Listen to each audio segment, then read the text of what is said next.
자, 시편 138편은 시편이 시잖아요. 시. 그러니까 오늘 아침에 멜로디가 없는 찬양이거든요. 멜로디가 없는 찬양. 예, 음계가 지금 이 시대 때는 도레미파솔라시도가 없었어요. 없었을 때 찬양시로 만든 시편이 138편입니다. 그러니까 찬양곡들인데 작사만 되어 있다라고 생각하시면 됩니다. 그런데 시편은 여러 종류의 시들이 있습니다. 뭐 왕을 노래하는 시도 있고요, 슬픔과 막 이렇게 억울함을 표출하는 시도 있습니다. 그런 걸 뭐 비탄시라고 하기도 하고, 또 미래 메시아가 올 것에 대해서 예언하는 시도 있습니다. 메시아적 시라고 그러고, 오늘은 다윗이 하나님께 영광 올려드리며 예배드리는 찬양시라고 합니다. 여러 가지 시들이 있는데 그 중에 138편은 어떤 시라고 했죠? 찬양시. 뭐라고요? 찬양. 하나님께 찬양하는 찬양시입니다. 하나님을 노래하는 다윗이 고백하는 찬양시입니다. 다윗이 지었다는 것이죠. 작사가들이 여러분 무언가를 지어낼 때 아무런 감동 없이 그냥 내가 삘이 와서 이걸 한번 적어봐야지 라고 할 수도 있겠지만, 대부분요 여러분 어떤 자연문을 바라보다든가 아니면 어떤 특정한 대상을 통해서 묵상이란 걸 하거든요. 그러면 그 묵상에 내가 심취하다 보면 뭔가 음률이 떠오르기도 하고, 그죠? 가사가 떠오르기도 해서 그렇게 곡을 짓는단 말이에요. 보통은 이 묵상들은 어떤 사건과 환경을 마주하게 될 때 기록이 된다는 것입니다. 마찬가지죠. 다윗도 이 138편을 지을 때 하나님께서 나에게 베풀어 주신 은혜가 너무 크다는 것을 묵상하면서 깨닫게 된 거예요. 하나님이 정말로 나에게는 특별한 은혜를 주셨구나, 나와 동행하셨구나, 내가 힘들고 어려울 때마다 하나님은 단 한 번도 나를 내버려 두지 아니하시고 나를 끝까지 붙들고 계셨구나, 그걸 묵상한 거예요. 그런데 대부분의 이 시들은요 기본 본문의 배경이 있습니다. 그러니까 시편 138편이라는 시가 나오기 위해서는 기본적으로 성경의 본문 배경이 있다는 거예요. 그 배경이 뭐냐 적으시면 됩니다. 사무엘하 7장 말씀. 뭐라고요? 3하 7장이라고 138편 옆에다가 딱 적어 놓으시면 됩니다. 이 시편이 나오게 된 배경 말씀이 어디라고요? 사무엘하 7장. 그럼 7장의 말씀이 뭔지를 우리가 알아야 되겠죠. 7장 말씀이 어떤 말씀이냐? 우리가 잘 알고 있는 말씀이에요. 아브라함의 언약이 있었죠. 노아의 언약이 있었죠. 언약 말씀이 사무엘하 7장 말씀인데, 다윗과 하나님의 언약, 이걸 뭐라고 하냐면 보통은 우리가 부자 언약이라고 합니다. 부자 언약. 무슨 언약이라고 한다고요? 부자 언약. 그러니까 아빠와 아들의 언약, 아버지와 아들의 자녀의 언약을 이 사무엘하 7장 말씀인데요, 7장은 다윗이 하나님께 약속을 받는 장면이 아주 구체적으로 나와 있는 말씀입니다. 자, 그렇다면 어떤 내용으로 이루어져 있는지 우리가 시편 138편 내용을 중심으로 해서 여러분과 함께 오늘 말씀을 나누어 보도록 하겠습니다. 자, 이제 본론으로 들어갈 건데요, 하나님을 신뢰한다는 것이 무엇입니까? 오늘 제목이 무엇이죠? 글로벌하게 오늘 제목이 영어로 되어 있습니다. 제목을 한번 읽어볼까요? 시작. 발음이 아주 구수합니다. 다시 한번 더. 제목이 뭐라고요? Trust in God. 무슨 뜻입니까? 하나님을 신뢰하는 것. 하나님을 신뢰한다는 것, 이게 무엇인가? 오늘 본문을 보니 이렇게 적혔습니다. 내가 전심으로 주께 감사하며 신들 앞에서 주께 찬송한다. 감사와 찬송한다라는 말이 적혀있죠. 감사와 찬양이 무엇입니까? 전심으로 주께 감사한데 신들 앞에서 주께 찬송한다는 의미가 여러분 무엇일까요? 다윗은 지금까지 수많은 전장에서 생명을 걸고 싸움을 해왔습니다. 사실 하나님의 도움 없이는 다윗이 오늘까지 살아있는 것이 불가능한 일이었거든요. 오늘까지 나를 인도해 주시고 지금 이 자리까지 이끌어 주신 하나님께 나의 온 마음을 다해서 감사하고 그분의 이름을 올려드리는 내용의 시가 바로 138편이라는 겁니다.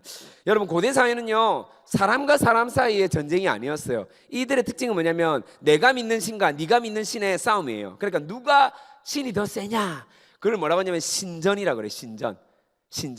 그러니까 신과 신끼리의 싸움을 말하는 거죠. 이걸 좀 더 쉽게 설명하면 이런 겁니다. 우리가 잘 알고 있는 다윗 이야기. 다윗이 전국구로 발돋움했던 계기가 있었죠. 어떤 사건입니까? 어떤 이벤트가 있었죠? 골리앗과 싸움이죠. 다윗이 형들한테 도시락 배달하러 갔다가, 아니 저 이방민족 덩치만 컸지 저 이방민족이 이스라엘 백성을 욕하고 있는 거예요. 이스라엘의 하나님을 욕하고 있는 것에 대해서 이제 다윗은요 거룩한 분노를 느끼고 참지 못했다는 겁니다. 아니 내가 믿고 있는 하나님이, 우리 민족이 믿고 있는 하나님이 최고 중에 최고인데, 최강인데, 아니 저 따위 이방 우상 따위가 감히 어떻게 하나님을 모욕할 수가 있어. 참지 못한 거예요. 의분이라고 하죠. 의분을 가지고 자기가 나가겠다고 한 겁니다. 실제 결과는 우리가 너무나 잘 알고 있죠. 세상은요 그렇습니다. 아주 거대합니다. 거대한 갑옷도 있고 거대한 창도 있고 거대한 방패도 있습니다. 예, 너무나 난이성 칼도 있습니다. 그런데 다윗이 가지고 있는 것은 무엇입니까? 돌빼기였습니다. 돌멩이로 이기는 거예요. 돌멩이로. 이게 세상과 구별된 예수쟁이의 방법이에요. 결과가 어떻게 됐습니까? 다윗이 이깁니다. 신과 신의 싸움에서 누가 이기냐? 블레셋이 믿는 이방 우상이 이기는 게 아니라 결국은요 이스라엘 민족의 하나님이 이긴다는 것입니다. 다시 말씀드리지만은 세상을 대표하는 거대함, 강함, 화려함, 떵떵거림, 그가 가진 창칼, 갑옷, 하지만 다윗에게는요 하나님을 신뢰하는 다윗의 무기가 있었다는 것입니다. 그들이 볼 때 초라하기 짝이 없었습니다. 조그만한 체구, 외형을 보고 판단하는 세상의 시선, 더 크고 강한 것으로 기준 삼는 세상의 강력함 앞에 하나님은 명확하게 나타내어 보이신다는 겁니다. 내가 명한 대로 따를 때, 순종하고 나아갈 때 그들이 볼 때는 정말 말도 안 되는 상황이지만은 무조건 질 수밖에 없어, 실패하게 될 거야 라고 떠들어댈 테지만은 하나님은 완전한 계획 가운데 이기게 하신다는 것을 여러분 기억해야 할 것입니다. 그게 기본 바탕이 뭐냐? 하나님에 대한 감사예요. 하나님에 대한 찬양이에요. 내가 찬양할 만해서 찬양하는 게 아니에요. 뭔가 내 마음이 풍요로워져서 찬양하는 게 아니고요, 내 뜻대로 다 이루어져서 감사하는 게 아니에요. 예수쟁이는요 날마다 오늘을 주신 하나님께 감사하는 것입니다. 아멘. 내가 오늘을 살아갈 수 있음에 감사하는 거예요. 아멘. 그걸 기억하셔야 돼요. 여러분이 구별된 성도 자체가 구별되다는 뜻이 있습니다. 성도 아시겠죠? 예, 성도로 살아갈 때 이 마음이 있어야 되는 거예요. 이게 없다면 성도가 아니에요. 세상과 별반 다를 게 없잖아요. 세상도 내가 망하면 기분 나빠하고 짜증내고 원망하는 건데 예수쟁이는 그게 아니란 말이에요. 우리가 내 뜻대로 안 된다 할지라도 하나님의 온전한 뜻을 신뢰하고 믿고 내가 감사합니다, 그 이름을 높여드리는 게 바로 예수쟁이라는 겁니다. 자, 두 번째는요 한번 따라하겠습니다. 굴복. 뭐라고요? 자, 여러분 2절을 보니 내가 주의 성전을 향하여 예배하며 주의 인자하심과 성실함으로 말미암아 주의 이름에 감사하오니 주께서 주의 말씀을 주의 모든 이름보다 높게 하셨다라고 되어 있습니다. 성전을 향하여 예배한다라고 적혀 있습니까? 맞습니까? 성경을 보고 계세요? 자, 2절 다시 여러분이 한번 읽어볼까요? 성전을 향 시작. 내가 예배하며, 여기까지 내가 주의 성전을 향하여 예배한다. 여러분 이게 맞는 말이에요? 틀린 말이에요? 맞는 말이 틀린 말이에요? 김주원 디렉터 맞습니까? 겁먹지 마시고. 맞는 말이 틀린 말이에요? 맞는 말이에요? 또 디렉터 누굽니까? 디렉터가 없다 했죠. 팀장님 누구세요? 팀장님 누구세요? 팀장 다 없습니까? 오늘 결성했습니까? 누구 있어요 또 팀장님? 예? 조동민 팀장 아닙니까? 예. 누구예요 팀장님? 누구 좀 알려주세요. 좀 팀장 누구예요? 예, 김용효 팀장님 맞습니까? 틀립니까? 이 말이 맞는 것 같아요. 예. 또 팀장 누구세요? 다 물어봐야지. 누구 계세요? 종일이 팀장님이에요? 예, 팀장님 맞는 말입니까? 틀린 말입니까? 예? 예, 뭐라고요? 왜요? 그러면요? 주님께 경배하니까 종일이 말이 맞는데 틀렸어요. 되게 애매모하죠. 예, 약간 소 뒷걸음치다가 약간 맞는 그런 기분, 느낌이라고. 또 팀장님 한 분도 없습니까? 안 계세요? 팀장 말 안 하는 사람 누가 있어요? 누구야? 자, 갑자기 그 이름 우리 찬양 인도자 이름 뭐죠? 갑자기? 예, 필준. 맞는 말이 틀린 말이에요. 왜요?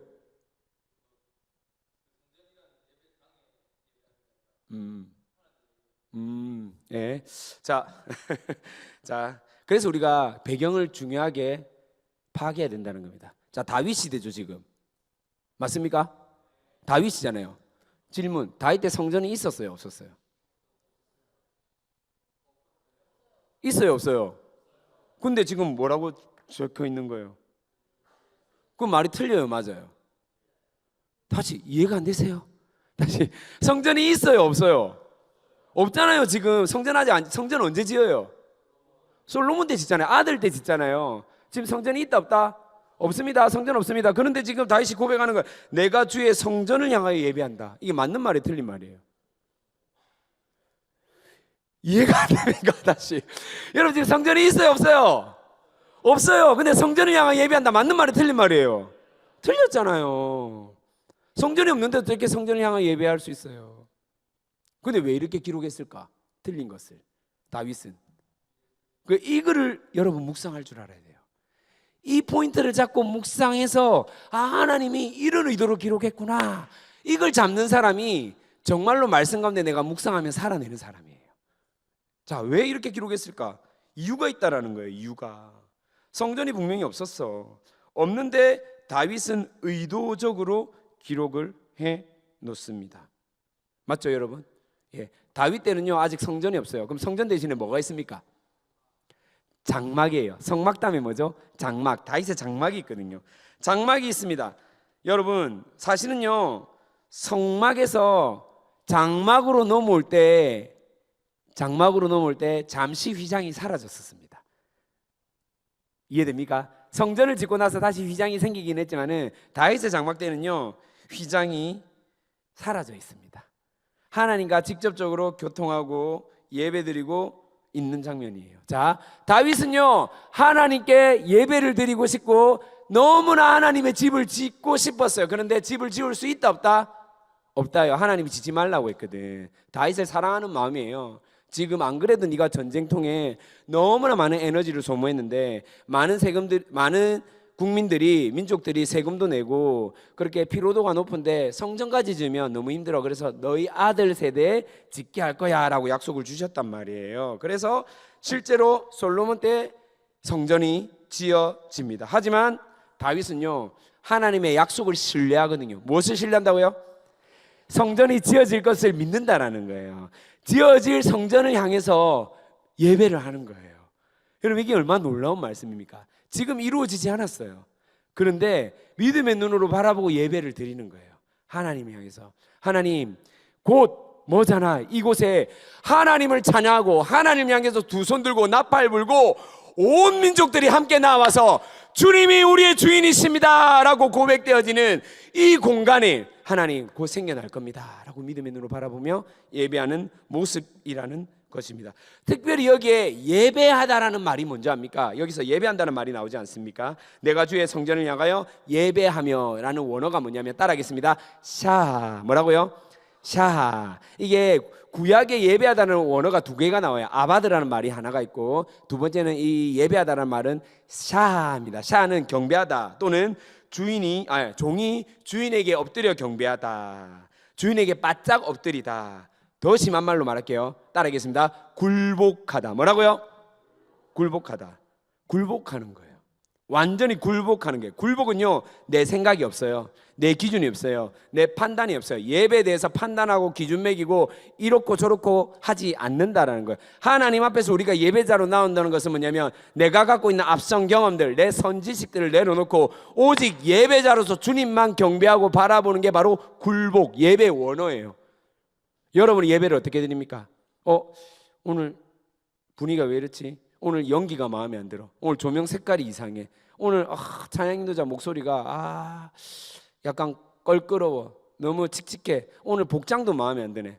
오늘 신발이 왜 저래 반짝반짝거려. 오늘 반주자 건반 치는 것보다 얼굴이 너무 예쁜 것 같아. 이렇게 여러분 판단하지 않습니까, 여러분? 예, 그것은요 완전한 굴복이 아니에요. 예배라는 원어 자체가 굴복이에요. 굴복. 내 모든 것들을 굴복하는 거예요. 예전에 저 다니엘 기도회 담당하시던 주성화 목사님이 우리 교회 와서 말씀을 전할 때 아프리카에서 설교를 하는데 자기가 설교 전에 찬양하는 그 원주민들이 어떻게 예배드리는가 사진을 보여준 적이 있어요. 혹시 기억나십니까? 어떻게 예배드리는지 혹시 기억 안 나세요? 사진. 예. 그 사람들이 예배드릴 때 완전 바닥에 바짝 엎드리는 거. 완전 고개조차 못 들고 하나님의 영 앞에 완전히 굴복되어진 모습으로 예배하는 거예요. 그게 우리의 본분이라는 거예요. 근데 우리는요 너무나 쉽게 내 생각과 기준과 내 감정과 내 경험과 내 지식으로 판단하고 점수 매길 때가 많다라는 겁니다. 사랑하는 우리 청년 여러분, 예수를 믿고 살아가는 백성은 오늘을 치열하게 살아가지만은 하나님께서 우리를 날마다 자라게 하시고 오늘보다 내일을 더 위대하게 하실 일을 꿈꾸며 살아가게 하십니다. 근데 그 말씀에 신뢰하는 거예요. 그 말씀에 굴복하는 거예요. 그렇게 예배자로 굴복하며 살아갈 때 하나님께서는 우리를 오늘을 살아갈 수 있도록 새 은혜와 새 성령의 능력을 주실 줄 믿습니다. 그래서요 주님은요 우리를 가만히 내버려 두지 않는 거예요. 우리를 성화시켜 변화시켜 가실 것입니다. 오늘은 내가 조금 미흡했고 내가 좀 모자랐고 내가 좀 부족했지만은 그렇게 하나님은 하루하루 변화시켜 가실 줄 믿습니다. 하나님은요 반드시 이루어내시는 분이라는 겁니다. 여러분, 하나님을 전적으로 신뢰하고 주님께 의탁하는 구별된 청년 되기를 다시 한 번 더 소망합니다. 자, 두 번째는 말씀을 이루시는, 작은 두 번째입니다. 말씀을 이루시는 하나님. 2절 후반부에 보니까 이렇게 기록되어 있습니다. 이는 주께서 주의 말씀을 주의 모든 이름보다 높게 하셨습니다. 이 말씀도 좀 이상해요. 여러분, 이건 충분히 이해할 수 있는 부분인데 이상하다라고 이해할 수 있는 부분이에요. 자, 보세요. 이는 주께서 주의 말씀을 주의 모든 이름보다 높게 하셨습니다. 자, 주의 이름이 있고 주의 말씀이 있어요. 뭐가 지금 높다라는 거예요? 말씀이 높다라는 거예요? 이름이 높다라는 거예요? 어렵습니까? 다시 읽어볼게요. 이는 주께서 주의 말씀을 주의 모든 이름보다 높게 하셨습니다. 그러면 주님이 높다는 거예요? 주의 말씀이 높다는 거예요? 말씀이 높다. 이게 이상한 거예요.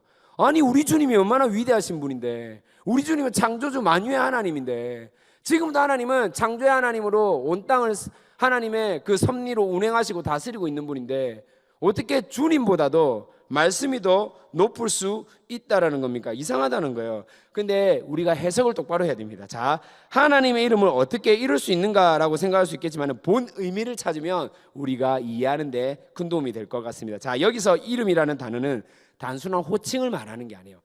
호칭이 아니라 이 이름 안에는요 명성과 성품이 내재된 단어입니다. 자, 그러면 우리가 적용을 할 수 있겠죠. 자, 이렇게 해석할 수 있습니다. 주님의 명성, 성품보다 말씀이 더 높다라는 거예요.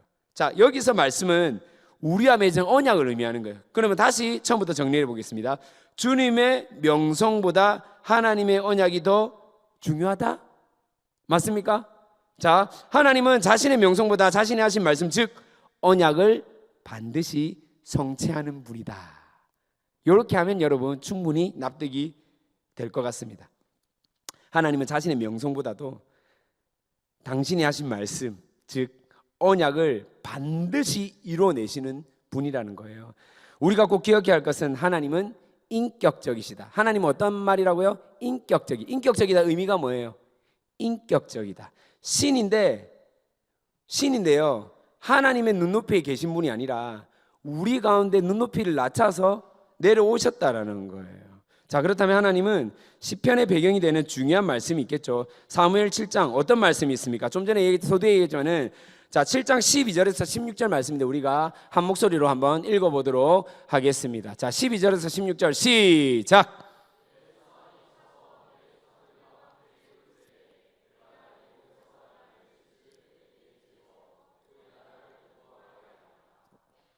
계속요, 16절까지입니다.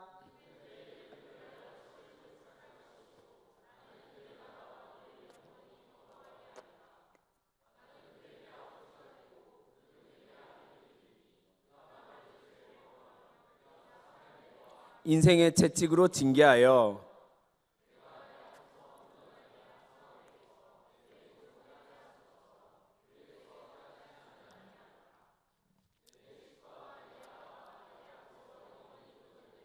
내 왕이가 아멘. 자, 이게 무슨 말입니까? 즉 다윗은 하나님은 하나님 자신이 하시는 그 말씀, 이 언약을 하나님일지라도 결단코 패할 수 있다 없다? 없다라고 고백하는 거예요. 다윗이 그 고백을 하는 거예요. 하나님이 하신 말씀은 하나님조차도 이 말씀을 어길 수 없다. 약간 건방지게 보이겠지만은 너무나 하나님을 아는 거예요. 다윗은요. 하나님이 하신 말씀 반드시 이뤄낸다는 거예요. 지킨다라는 거예요. 그 말씀을 알고 다윗은요 지금 시편 138편을 통해서 고백하고 있는 것입니다. 26년도 여러분에게 주신 말씀이 있죠? 있습니까? 있어요, 없어요? 저에게도 하신 말씀이 있거든요. 민수기 23장 19절 말씀이거든요.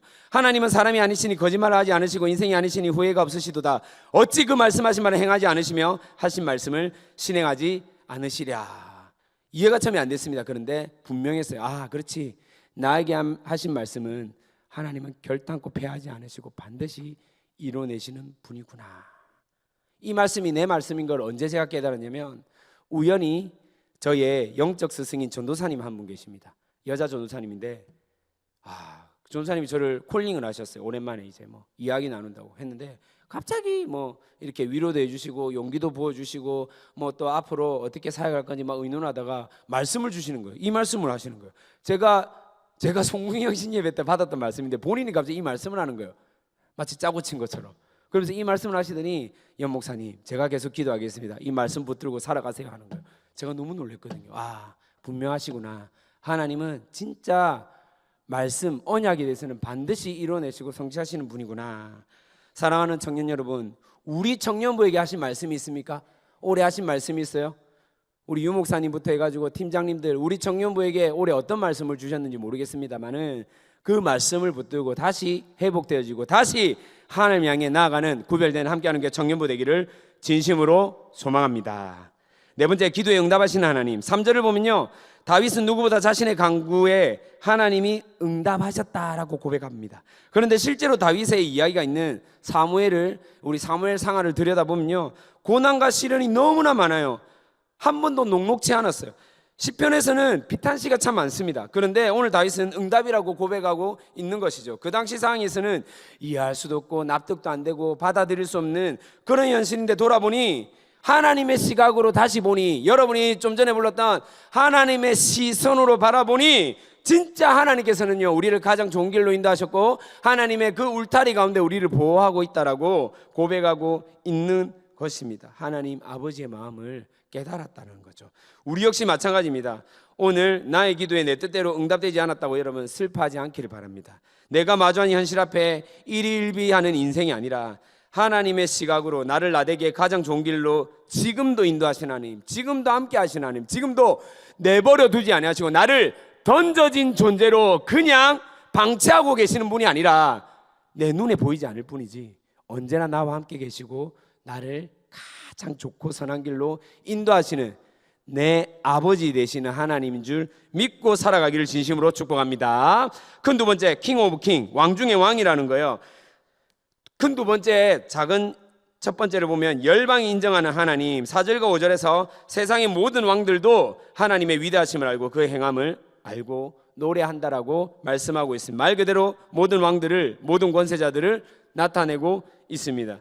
실제로 다윗 이후 솔로몬 시대에 어떤 일이 일어났습니까? 이스라엘 주변 국가, 여러분 아무리 이스라엘이 강해졌어도 있지 않습니까? 막 바벨론이나 페르시아처럼 제국주의처럼 땅이 막 확장되고 군사가 막 몇십만 명씩 막 페르시아처럼 100만 대군 이렇게 되지 않았거든요. 그건 하나님의 방법이 아니거든요. 잘 산다고 막 재산이 막 엄청나게 늘어나고 집이 막 늘어나고 그거는 예수쟁이 방법이 아니에요. 이스라엘은요 너무나 강대해졌어요. 부해졌는데 그렇다고 여러분 어마어마하게 세상의 논리와 방법대로 그렇게 일어나지 않았다니까. 그런데 놀라운 사실은 뭔지 압니까? 이스라엘보다 훨씬 더 큰 나라, 훨씬 더 강하다고 생각되는 그 나라들이 솔로몬 앞에 나와서 굽신굽신하고 있는 거예요. 주변 국가들이 나와서 조공을 바치고 있는 그 장면처럼 보이고 있다는 것입니다. 하나님의 권세 앞에 모든 이들이 좀 전에 얘기했지만은 굴복하고 있는 겁니다. 예, 복음이 이렇게 각 사람과 지역의 민족과 나라에서 전해져서 하나님의 압도적인 은혜로 모든 이들을 굴복하게 만든다는 것입니다. 혹시 여러분 존 뉴턴이라는 사람을 아십니까? 존 뉴턴의 사람이 있어요. 이분이 뭘로 유명하냐면 나 같은 죄인 살리신 이 찬양을 작사했어요. 이분이거든요. 자, 이분은 원래 뭐 하느냐면 이분의 스토리로 만든 영화도 있어요. 프리덤이라는 영화가 있는데 노예선을 운항하던 선장이었어요. 노예들을 짐짝 취급하며 살아왔던 사람입니다. 예, 인간 이하로 바라봤단 말이에요. 영국에서 아프리카에서 왔다 갔다 하면서 이렇게 노예를 취급했던 선장이었어요. 그런데 그러다가 폭풍을 만났어요. 배가 난파되기 직전입니다. 어느 순간에 어렴풋이 어떤 한 장면이 지나가는 거예요. 착 지나가는 거예요. 어떤 장면? 자기를 위해서 새벽마다 밤마다 주야로 기도했던 어머니의 기도의 장면이 떠오르는 거예요. 우연히 봤던 어머니의 기도. 하나님, 유턴이 예수 믿고 정말로 복음의 통로자로 살아가게 해주십시오 라고 했던 그 기도가 떠오르는 거예요. 어머니의 기도에 본인이 감동을 받으면서 하나님, 지금 내가 폭풍 속에 있지만은 이 폭풍을 이겨나가게 해주셔서 내가 다시 온전하게 예수 믿고 살아가는 통로자가 되고 싶습니다. 그러면서 극적으로 하나님을 체험하고 폭풍을 뚫게 됩니다. 결국 유턴은요, 복음을 받아들이고 그 가운데 영국에, 미국보다 훨씬 앞서서 영국의 노예 폐지가 일어날 수 있도록 주역이 됩니다. 노예가 폐지된다. 이 한 사람이 변화되어서, 여러분, 저는 이런 일들을 너무나 많이 경험했습니다. 한 사람이 바뀌었을 때 그 한 사람 때문에 공동체가 바뀌는 역사, 가정이 바뀌는 역사, 아니 가문이 바뀌는 놀라운 일들을 저는 너무나 수없이 경험하게 되었습니다. 저는 우리 청년들이 그런 시작점이 되었으면 참 좋겠습니다. 여러분을 통해서 가정, 나아가서 직장, 나아가서 학교, 나아가서 여러분이 속한 여러분의 그 무리들이 실제 그 복음 가운데 변화되는 놀라운 시작점이 되기를 진심으로 축복합니다. 오늘 본문이 이렇게 말씀합니다. 열 왕도 세상의 권세자들도 아는데 왜 우리는 모르고 살아갈까? 4절에 주께 감사할 것은에 해당되는 단어가 1절에 이렇게 되어 있죠. 내가 전심으로 주께 감사하며 되어 있습니다. 4절에도 여호와의 세상 모든 왕들 주께 감사할 것은, 이 감사라는 말이요, 여러분 생뚱맞지만은 어떤 단어인 줄 압니까? 원어가 어떤 단어인 줄 아세요? 감사할 것은, 이 사실 번역이 좀 잘못된 건데, 감사할 것은 이 말은 뭐냐면 야다라는 원어예요. 야다 뜻이 뭐예요? 야다 많이 들어봤잖아. 야다 가수 이름 야다. 모르세요? 누구예요? 누가 말했어? 금방 답을 말했어. 동주가 말 안 했어? 미안해. 영효가 말했어요? 누가 말했어요? 필준이? 예, 맞아요. 알다라는 거예요. 알다. 내가 지식적으로 정보로 안다라는 게 아니에요. 관계로 안다는 거예요. 이 사람에 대해서 안다. 예를 들면 제가 이재명 대통령을 알죠? 내가 진짜 아는 겁니까? 아니, 우리나라 대통령인 것을 아는 거예요. 그렇죠? 파란 당에서 나온 대통령이라는 것을 안다는 거예요. 빨간 당이 아니라는 것을 안다는 거예요. 맞죠, 여러분? 저 정치적 색깔 전혀 얘기하지 않았습니다. 오해하지 마세요. 자, 그런데 여러분, 제가 이재명 대통령을 안다는 것은 뭐냐면 그냥 정보로 아는 거예요. 근데 내가 우리 집사람을 안다, 내 사랑하는 아내 김민경을 안다는 것은 정보만 아는 게 아니에요. 우리 집사람의 마음도 알고, 상황을 알고, 고민을 알고, 아픔을 알고, 무엇을 좋아하고 무엇을 걱정하고 무엇을 염려하는지 안다 모른다? 100%는 몰라요. 사람이라서. 그런데 여기 있는 사람 중에 제가 제일 많이 알걸요? 이 세상 사람 중엔 제가 제일 많이 알걸요? 그건 장담해요. 왜냐? 저희 집사람하고 저는 일주일에 한두 번씩 새벽 2시, 3시가 맞도록 늘 얘기하거든요. 너무 감사해요. 제일 친하거든요. 우리 둘 다 베프가 없어가지고, 내 베프 뭐 했어? 오늘 이렇게 문자 보낸단 말이에요. 너무 슬픈 눈으로 저를 바라보지 마세요. 우리 그러면서 이야기한단 말이에요. 일주일에 한두 번씩 오늘 말씀에 대해서, 같이 예배에 대해서, 또 학교나 직장에서 일어났던 여러 가지 사건들을 통해서 우리가 어떻게 대처하고 또 어떻게 성숙할 것인가. 때로는 원망도 하죠. 때로는 뒷담화도 까죠. 그런데 불구하고 우린 결론은 뭔지 알아요? 우리만 잘하면 된다. 우리만 정신 차리자. 우리가 다시 하나님 앞에 똑바로 서가자. 우리에게 맡겨진 청지기적 자세로 우리 아이들 잘 돌보고 맡겨진 사명 끝까지 감당하자. 항상 그 얘기로 마무리가 돼요. 내가 집사람을 안다니까. 오늘 감사하다라는 이 말은 뭐냐면 야다예요. 야다. 정확하게 표현되면 이렇게 바꾸면 좋을 것 같아요. 4절 여호와여 세상의 모든 왕들이 주께 감사할 것은이 아니라 모든 왕들이 주를 인정할 것은, 뭐라고요? 인정이라고 바꾸면 좋을 것 같아요. 안다라는 말 자체, 인정하다. 우리는요, 하나님과 관계하며 저들이 아는 것보다 더 깊이 알 수 있는 존재로 부름받은 구별된 자들입니다. 누구보다 하나님의 말씀 비밀을 들여다 볼 수 있는 특권이 우리에게 주어졌다라는 거예요. 여러분, 믿지 않는 사람은요, 이거는 그냥 단지 베스트셀러 책밖에 안 돼요. 흰 것은 종이고 검은 것은 글자예요. 텍스트밖에 안 된다니까. 근데 예수 믿는 우리에게는 이것은 무엇이에요? 뭐예요? 이게 뭐예요? 설마 모르는 건 아니죠? 자, 이게 뭐예요?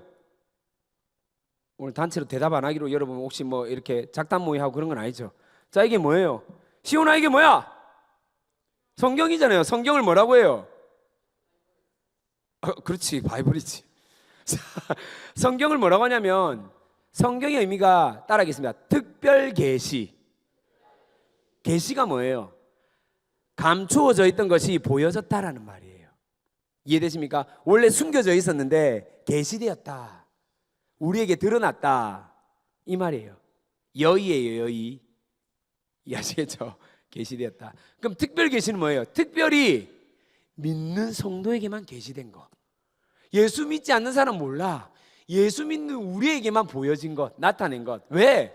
하나님이 어떤 분인지, 너희들이 하나님의 백성을 어떻게 살아갈 건지에 대한 내용이 이 성경에 나타나 있다는 거예요. 할렐루야. 근데 우리가 말씀을 몰라. 하나님 누군지 잘 몰라. 왜? 성경은 안 읽으니까. 그래서 하나님과 관계가 어색한 거예요.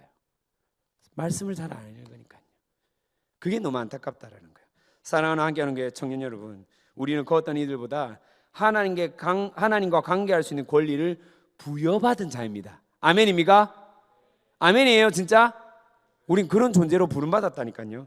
하나님 아버지로 부르는 자녀라는 사실을 기억하고 말씀을 통해서 하나님과 더 깊은 친밀함, 진짜 야다가 무엇인지를 알아가는 구별된 청년이길 다시 한 번 더 축복합니다. 자, 그 두 번째, 우리 삶을 아시는 하나님. 6절을 읽어보면 하나님은 가장 높으신 이름, 높은 자리에 계시지만은 낮은 우리에게 찾아오셔서 우리를 살리시고 우리와 함께 하시는 분이다라고 적혔습니다. 요거를 고급스럽게 표현하면 성육신했다라는 거예요. 하늘에 계신 하나님께서 내려왔다. 성육신, 우리 가운데 찾아오셨다. 그리고 하나님 말씀하는 거예요. 교만한 자를 내가 다 알고 있다. 여러분, 이게 무슨 말입니까?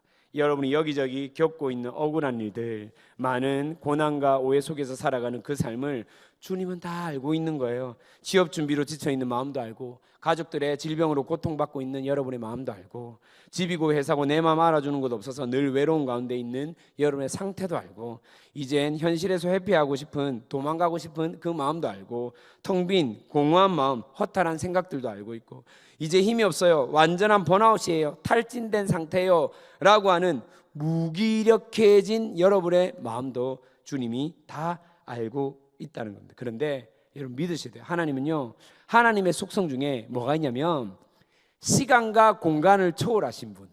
뭐와 무엇을 초월했다고요? 예, 시간을 초월하신 분이에요. 공간을 초월하신 분이에요. 그래서 무소부재하다 이런 말을 씁니다. 하나님이 높이 계시기에 방관하며 내버려 두는 것이 아니라 내 모든 마음, 나의 처한 상황, 마주하고 있는 두렵고 외로움 가운데 있는 내 영혼을 누구보다 잘 알고 계셔서 지금도 간섭하시는 분이고, 때로는 피해갈 수 있도록 인도하시고, 때로는 이겨나갈 수 있도록 힘주시는 하나님인 줄 믿고 그렇게 이겨내고 살아가길 다시 한 번 더 소망합니다. 자, 큰 세 번째입니다. 완전하게 이루시는 하나님. 환난 속에도 하나님은 함께 하십니다. 환난은 고통스럽죠. 늘 피하고 싶은 마음입니다. 하지만 환난이 있다는 것은요, 하나님이 함께 하셔서 우리를 때론 피하게 하시고 이기게 하십니다. 하나님 나를 피하게 하시는 분, 이기게 하시는 분, 즉 이렇게 나와 함께 하고 있다는 것을 깨닫게 하시려는 거예요. 환난은요, 우리를 괴롭히기 위해서 하나님 주신 게 아니에요. 환난을 마주할 때마다 우리는 습관적으로 무엇이 나옵니까? 불평이 나옵니다. 불만이 나옵니다. 원망이 쏟아져 내립니다. 때로는 자포자기하는 심정으로 다 내려놓으려 할 때도 있습니다. 그런데 오히려 하나님은 이때 뭐라고 말씀하냐면 나와 함께 만날 가장 적절한 타이밍이다 라고 말씀하실 때가 많은 것 같습니다.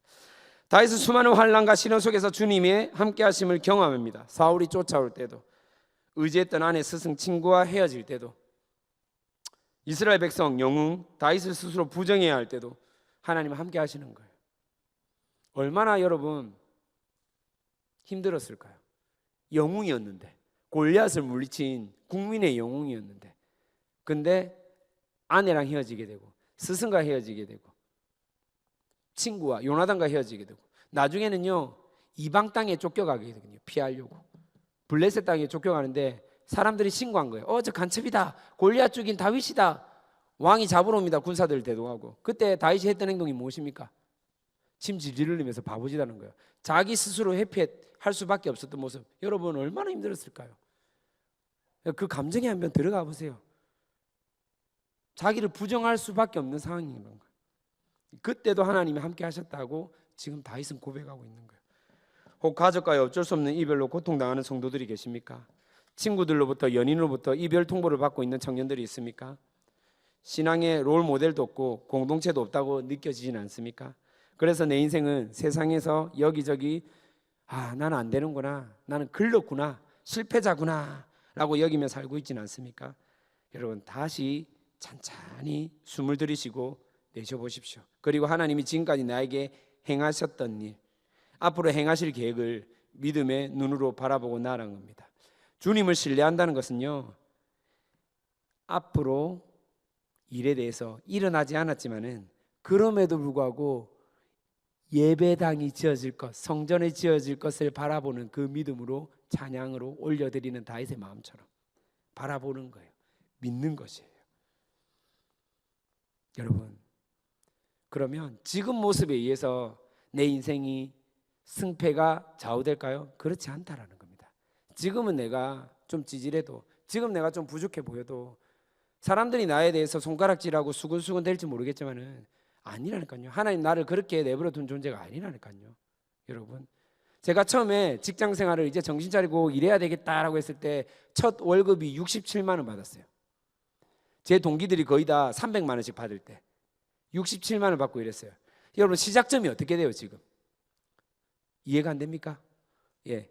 67만 원이 여러분 하루 일당이 아니고 한 달 월급이었어요. 제 동기는 한 달에 300만 원을 받을 때 제일 베스트 프렌드가 5명이 있었는데 거의 다 평균 250 이상일 때 제가 월급을 67만 원을 받고 이랬어요. 그럼 제 스스로가 어떤 마음이 들까요? 나도 잘하고 있다라고 생각이 들까요? 나는 정말 글렀구나라고 생각이 들까요? 여러분 물질적인 가치로 보면요, 나는 이제 실패작이구나. 5명 중에 3명이 이미 대학을 졸업하고 결혼을 했어요. 나는 이때 67만 원을 받을 때 대학에 입학을 했어요. 나는 글렀구나라고 생각이 될 수밖에 없었다니까요. 실패자구나. 그런데 그때 앞으로 되어질 일들에 대해서 바라보는 거예요. 우리 오늘 제목이 뭐라고 했죠? Trust in God이라 그랬지 않습니까? 하나님 신뢰하는 것. 하나님을 신뢰하는 거예요. 하나님이 평생 나를 이대로 내버려 둘 것인가? 아니라니까요. 그렇게 내버려 두는 분이 아니라고요. 여러분 8절을 한번 다시 읽어보도록 하겠습니다. 8절입니다. 시작. 여호와께서 보상해 주시리이다. 여호와여,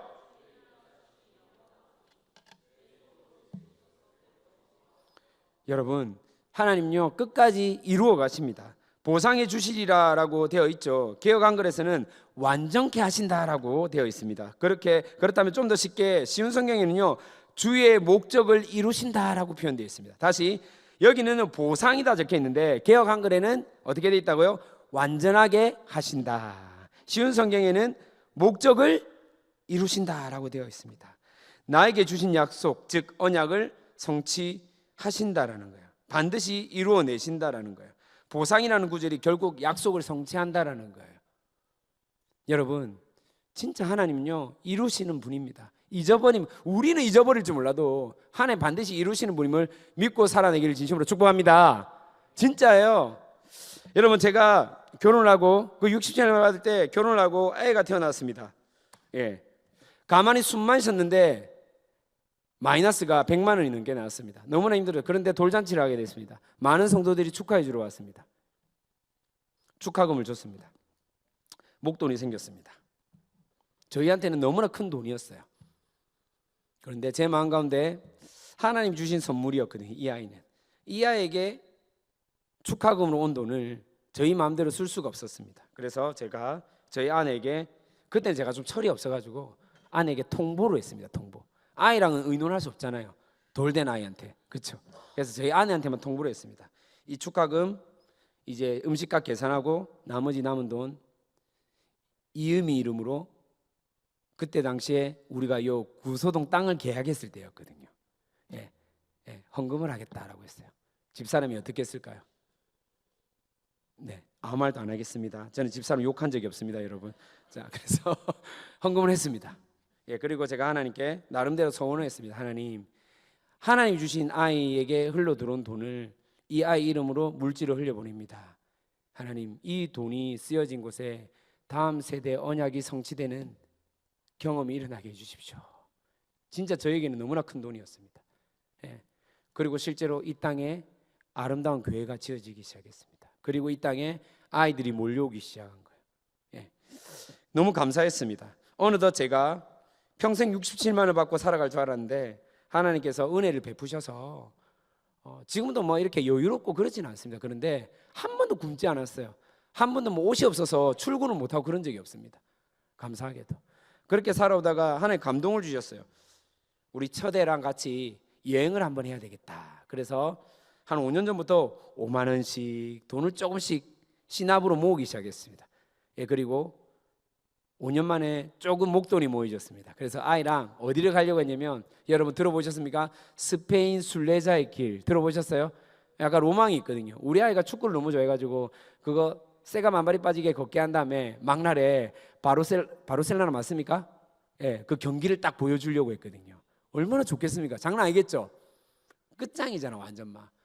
예, 마지막 날 아빠한테 개 끌듯이 욕할 줄 알았는데 바로 경기장 가서 딱 축구 한 게임 보여주면 은혜가 임하자, 성령님 임하거든요. 예, 그렇게 계획을 딱 잡았는데 그런데 또 무슨 일이 났냐?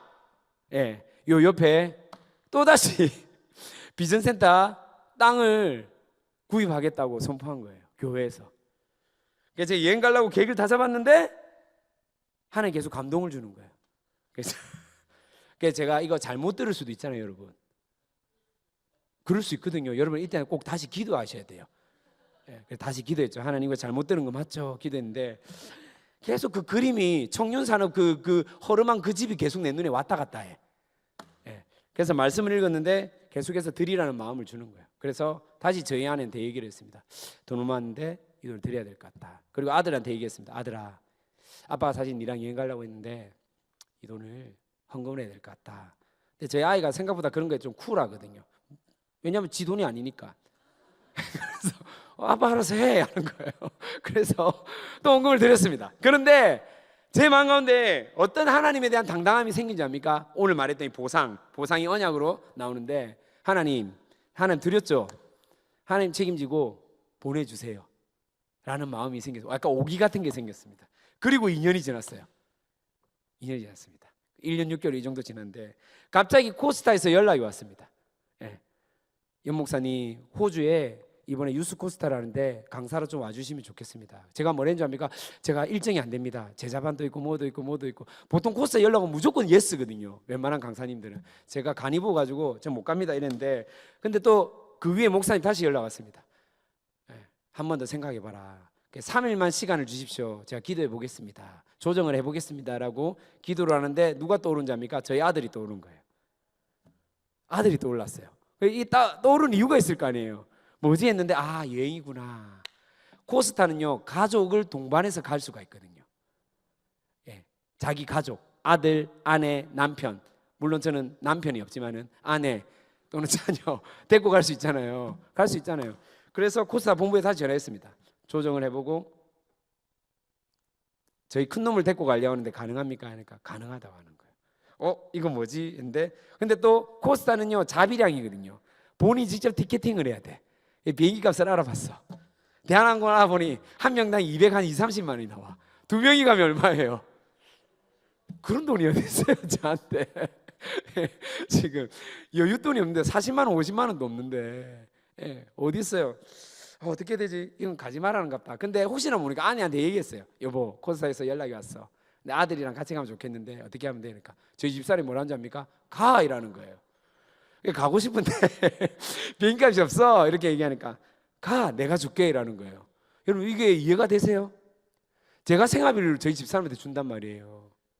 생활비가 2주 만에 끊어져서 제 카드를 맨날 빌려가는 집사람이란 말이에요. 여러분 이해가 안 되세요?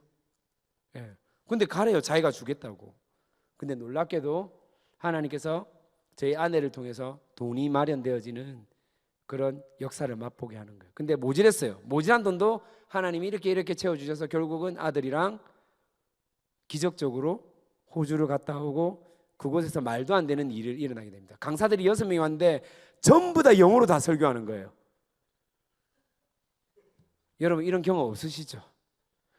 저 빼고 전부 다 영어로도 자기소개를 하는 거예요. 처음부터 I am 크리스 매튜 이렇게 얘기하는데 저 혼자 루비 이렇게 하는데 반갑습니다. 부산에서 온 염상석입니다 했을 때 그 반응이 어떤 줄 알아요, 여러분? 분위기가. 그래서 제가 그때 말했습니다. 저는 다 필요 없습니다. 한 사람만 봅니다. 한 사람이 바뀌면 그 한 사람 때문에 가정이 바뀌고 나라가 바뀌고 민족이 바뀌는 것을 저는 경험했기 때문에 오늘 저는요 한 사람이 바뀌는 것을 저는 기대하며 저는 오늘 여러분과 함께 말씀을 나누려고 합니다 라고 나누었습니다. 근데 진짜 그런 일들이 일어났습니다. 놀랍게도 많은 은혜를 받고 저도 은혜를 받고 우리 아이도 새로운 경험이 되어지는 그런 일들이 일어나게 되었다라는 거예요. 자 보세요. 제가 생각할 때는요 왜 나는 이렇게 안 되지? 나는 왜 이렇게 아들하고 여행 한번 제대로 할 수 없지라고 생각했는데 하나님이요 더 놀라운 계획을 가지고 있었다라는 것입니다. 사랑하는 우리 청년 여러분, 하나님의 계획은 완전하십니다. 아멘입니까? 아멘이에요. 진짜요. 믿음으로 고백. 여러분 머리로 이해된다고 아멘 하는 게 아니에요. 고백이에요. 그렇게 믿는 거예요. 다시 한 번 더. 하나님의 계획은 완전하십니다. 아멘입니까? 여러분을 향한 완전한 계획이 있다니까요. 그래서 여러분 이 자리에 부르셨다는 겁니다. 여러분을 정말로 그냥 내버려 두는 게 아니라 완전한 계획 가운데 여러분을 실패자로 내버려 두는 게 아니라 완벽한 계획 가운데 여러분 부르셔서 여러분을 통해서 하나님 나라를 이루어 가실 줄 믿습니다. 결론입니다. 하나님을 신뢰하며 살아가는 자는 결코 실패하지 않습니다. 실패할 수 없습니다. 다윗의 인생을 돌아보면 사실 감사할 수 없는 상황 속에서도 다윗은 감사를 올리고 있습니다. 하나님에 대한 철저한 신뢰, 기본 베이스 디폴트 값이 신뢰예요. 신뢰. 하나님에 대한 철저한 신뢰입니다.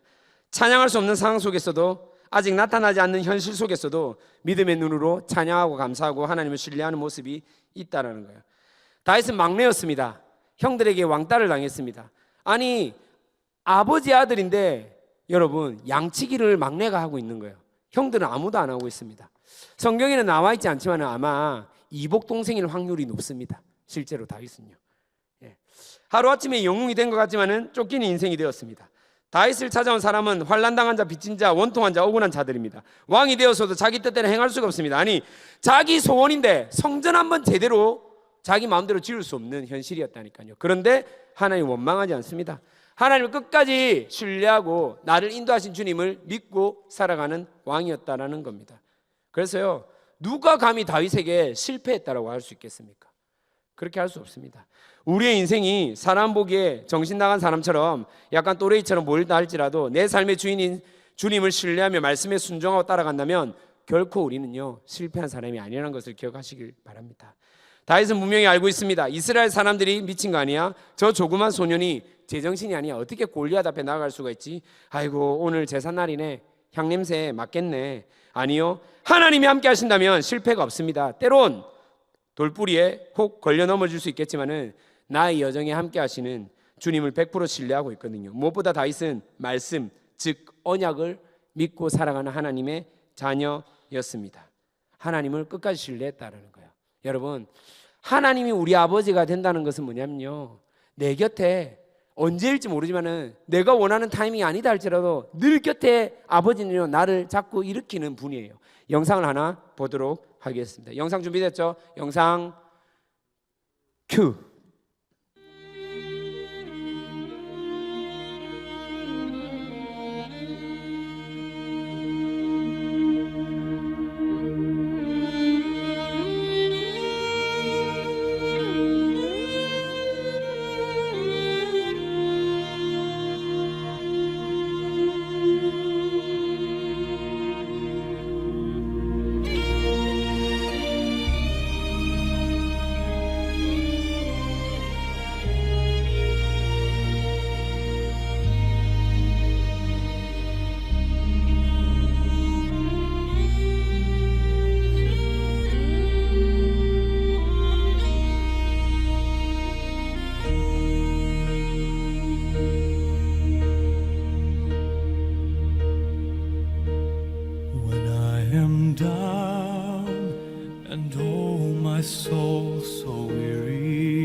troubles come and my heart burdened be, then I am still and wait here in the silence until you come and sit a while with me.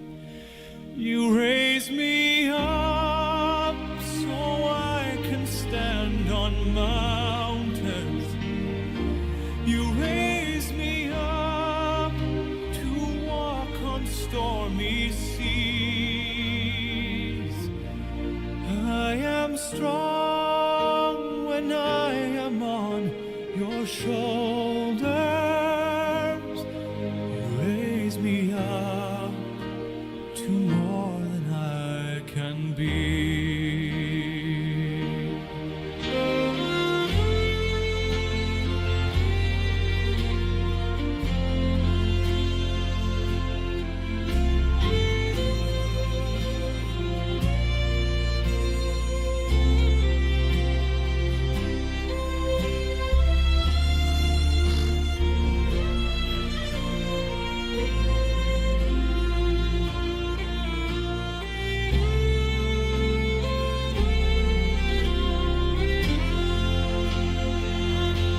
You raise me up so I can stand on mountains.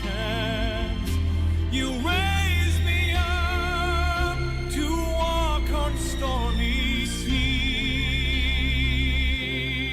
I am strong when I am on your shore. 세상의 기준은 그렇게 판단합니다. 너 대기업 못 들어갔잖아. 너 S대 안 나왔잖아. 너 공기업 취업 못했잖아. 너 결혼도 못했잖아.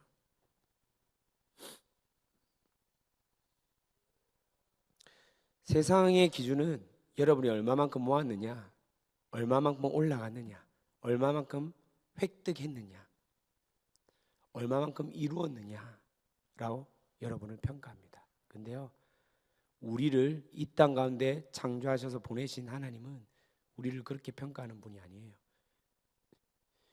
비록 내 인생이 쩔뚝거리는 것처럼 걸어갈 때가 있지만은 언제나 나와 함께 붙들고, 때로는 쓰다면 쓰담해 주시고, 때로는 나의 손을 일으켜 잡아 주시고, 때로는 나를 들쳐 업고서라도 끝까지 완주하셔서 마지막 하나님 앞에 섰을 때 잘했다 내 아들아, 지금까지 참 수고 많았다, 착하고 충성된 종아. 성경은 이렇게 표현되어 있지만은 저는 이렇게 표현하고 싶습니다. 고생했지 내 아들아, 수고했지 내 딸아. 네가 그렇게 힘들고 지칠 때 나도 같이 하고 있었단다 라고 하시는 아버지라는 사실을 여러분이 끝까지 신뢰하고 나가기를 소망합니다. 제가 너무나 힘들고 지쳐 있을 때가 있었습니다. 영적으로 육적으로도 완전히 탈진한 상태였는데, 그때 하나님께서 저에게 하셨던 위로의 말씀은 I trust in God이었습니다. 그리고 마지막에 하나님께서 하셨던 말씀은 He will never fail이었습니다. 네가 믿고 있는 내가 결코 실패하지 않. 그렇기 때문에 너도 실패하지 않는 자다라고 말씀하셨습니다. 그 찬양의 가사를 여러분에게 불러드리도록 합니다. I trust in God, my Savior, the one who will never fail. He will never fail. I trust in God, my Savior, the one who will never fail. He will never fail. 말씀 마무리하겠습니다. 여러분, 힘들고 지칠 때 있습니까? 도저히 앞이 안 보일 때가 있습니까? 그때 외치는 거예요. I trust in God. He will never fail. 주님은 절대 실패하지 않습니다. 예수를 믿고 지금까지 치열하게 살아온 나의 인생 가운데, 내 삶의 여정 가운데 비록 대단하지 않아도, 뛰어나지 않아도, 화려하지 않아도 하나님 앞에서 자라가는 나, 우리 자신이 바로 실패하지 않았다라는 그 증거가 여러분 자신입니다. 혹시 아직까지도 여러분의 생각과 마음 가운데 나는 왜 이 꼬라질까? 우리 집은 왜 이럴까?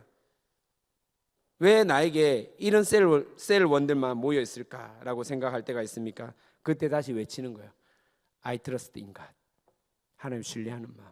He will never fail. 주님은 실패하지 않습니다. 어쩌면 다시 우리에게 고난이라는 파도가 끊임없이 몰려올지도 모르겠습니다. 이제 진짜 끝났다고 생각했는데 또 다른 파도가 여러분 가운데 올지도 모르겠어요. 그런데 하나님은 여러분을 붙들고 그 파도를 넘어 이겨내시는 분이라는 사실을 기억하고 오늘 실패하지 않는 주님을 신뢰하며 살아내는 그런 구별된 함께하는 게 청년되기를 진심으로 축복합니다. 함께 찬양하십시다. 하나님, 함께하는 게 청년들이 다시 한 번 더 주님 앞에 예배자로 나옵니다. 하나님을 더욱더 신뢰하며 나아가는 우리 구별된 청년들 되게 하여 주시옵소서. 때로 어려움이 있고 고난이 있고 시련이 있다 할지라도 하나님과 함께 동행하는 인생이 가장 복됨을 알고 나아가는 구별된 청년 되게 하여 주시옵소서. 내게 허락하신 시련을 통해 나의 믿음 더욱 강하게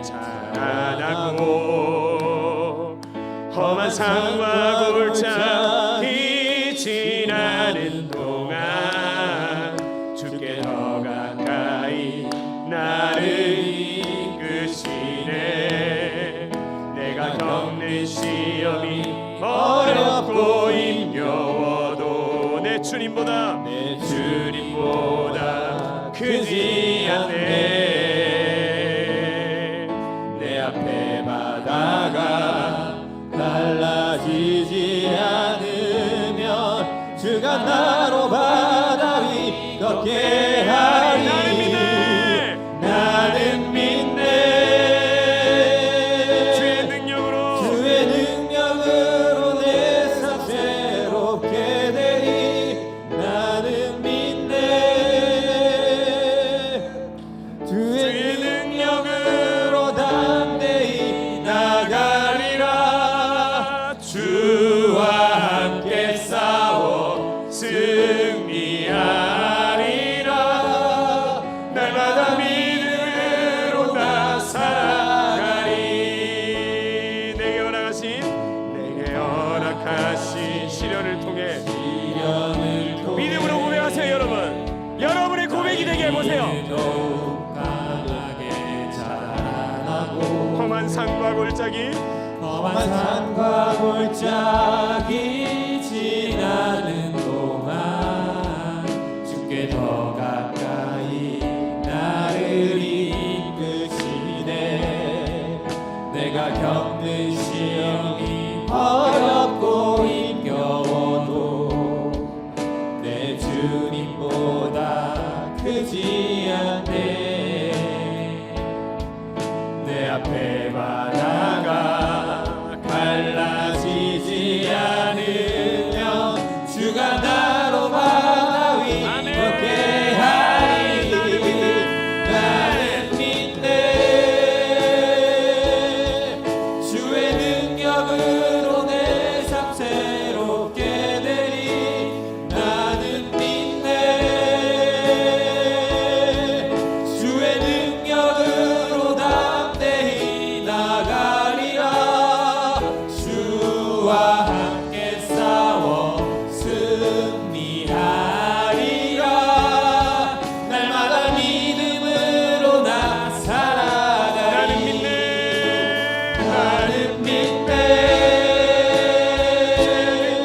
주의 능력으로 내 삶 새롭게 되리. 나는 믿네. 주의 능력으로 담대히 나가리라. 주와 함께 싸워 승리하리라. 날마다 믿음으로 나 살아가리. 내가 너를 굳세게 하리라. 내가 너를 굳세게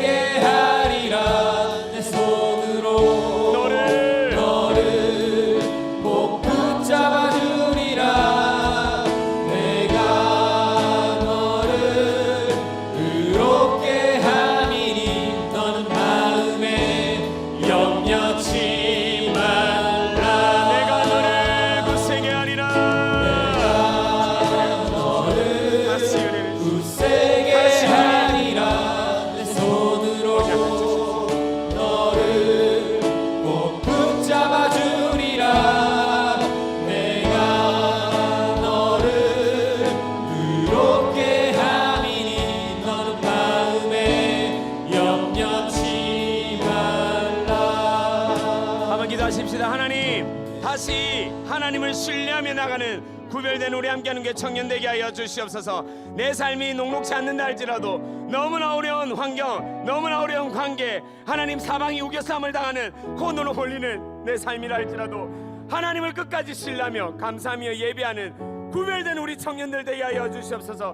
내 삶 가운데 하나님을 의지하며 살아가는 하나님 청년일 때, 그럼에도 불구하고 내가 하나님의 손을 놓지 않고, 아니 어쩌면 끝까지 나를 붙들고 계시는 하나님 신뢰하며 내가 나아갔습니다라고 고백할 수 있는 우리 청년들 되게 달라고 주여라고 한번 하신다면 기도하겠습니다. 주여, 주님 도와주십시오. 하나님 다시 엎드리며 기도합니다. 하나님 신뢰하며 나가는 우리 하나님, 우리를 향해서 손가락질하고 하나님 아버지 우리를 향해서 뭘 한다 할지라도 그곳에 넘어가지 않고 하나님, 하나님을 바라보고 나가는 우리 청년들 아버지 도와주시옵소서. 하나님, 주님을 의지합니다. 주님을 신뢰합니다. 주님을 믿습니다. 하나님 아버지, 또는 우리 환경이 내 뜻대로 되지 않는다 할지라도 하나님 아버지 여전히 내 인생이 그림자 같은 인생이라 할지라도 여전히 하나님 아버지가 내가 곤으로 몰리는 상이라 할지라도 하나님 아버지 하나님 바라보는 하나님 여전히 바라보는 그 믿음이 우리 가운데 생겨나게 하소서.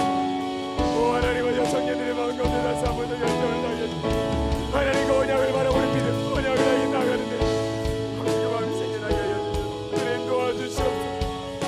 아버지 하나님, 우리의 부르심 가운데 함께 하시는 주님을 찬양합니다.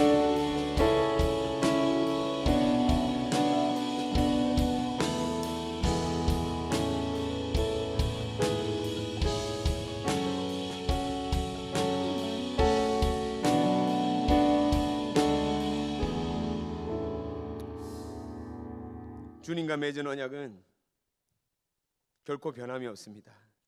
하나님께서 우리를 부르실 때까지, 주님이 다시 오실 때까지 우리를 늘 보호하시는 주님인 줄 믿습니다. 그 주님을 우리가 신뢰하며 다시 고백합시다. 주 안에 있는 나에게 딴 근심이 있으랴. 십자가 밑에 나가 내 짐을 풀어내. 주님을 찬송하면서 할렐루야 할렐루야. 내 앞길 멀고 험해도 나 주님만 따라가리. 내 주와 맺은 언약은, 내 주와 맺은 언약은 영불변 하시니. 그 나라 가기까지는, 그 나라 가기까지는 늘 보호하시네. 아멘. 주님을 찬송하면서 할렐루야 할렐루야. 내 앞길 멀고 험해도 나 주님만 따라가리. 주님을 찬송하면서 할렐루야 할렐루야. 내 앞길 멀고 험해도 나 주님만 따라가리. 하나님 아버지 감사합니다. 사랑하는 청년들, 오늘도 이 자리에 예배자로 불러주셔서 감사합니다. 마음에 왜 번민이 없습니까? 갈등이 없겠습니까? 고민이 없겠습니까? 걱정과 염려가 없겠습니까? 그럼에도 감정에 따라, 세상의 기준에 따라 살아가는 사람들이 아니라 구별된 하나님의 백성으로 불러주시고 이 자리에서 다시 주님의 말씀을 목도하며 그 말씀으로 살아내기로 결단할 수 있도록 인도하여 주시니 감사합니다. 끝까지 주의 약속을 따라 언약을 신뢰하며 살아가는 우리 함께하는 게 청년들 되게 하시고, 때로는 도저히 내가 감당할 수 없는 그런 상황과 관계가 있다 할지라도 하나님을 끝까지 신뢰하며 하나님의 섭리를 인정하는 우리 구별된 청년들 될 수 있도록 은혜 위에 은혜를 더하여 주시옵소서. 하나님, 그걸 위해서 다시 주님을 바라보고 세상의 여러 가지 기준들에 섞여서 하나님께서 만들어 놓은 그 창조 질서를 인정하며 분리하여서 하나님, 물질도 시간도 건강도 하나님께서 주신 것입니다 라고 고백하며 하나님, 이 자리에 11조를 가지고 왔습니다. 삶 구석구석 가운데 하나님의 은혜가 너무나 커서 감사 제목을 가지고 왔습니다. 또 다른 제목들로 하나님께 헌물과 여러 가지 모양으로 주님께 올려드리는 이 청년들의 마음을 주님 기뻐 받아주시고 하나님께서 30배, 60배, 100배 그 이상의 은혜로 채워 주시옵소서. 그렇게 하실 주님을 찬양합니다. 믿고 감사드리며 예수님의 이름으로 기도합니다. 아멘. 지금은 우리 주 예수 그리스도의 은혜와 하나님 아버지의 끝없는 사랑과 성령님의 감화 교통하심이 끝까지 하나님을 신뢰하며 세상의 기준으로 실패와 성공을 나누는 그런 청년들이 아닌 하나님께서 존재 자체로 사랑하시며 하나님을 의지하며 살아내는 우리 함께하는 게 청년들, 그리고 청년들이 진행하는 모든 셀 모임과 각종 모임들 가운데 이들이 살아내는 학교와 직장의 현장 가운데, 가정 가운데 지금으로부터 영원히 함께 있을지어다. 아멘.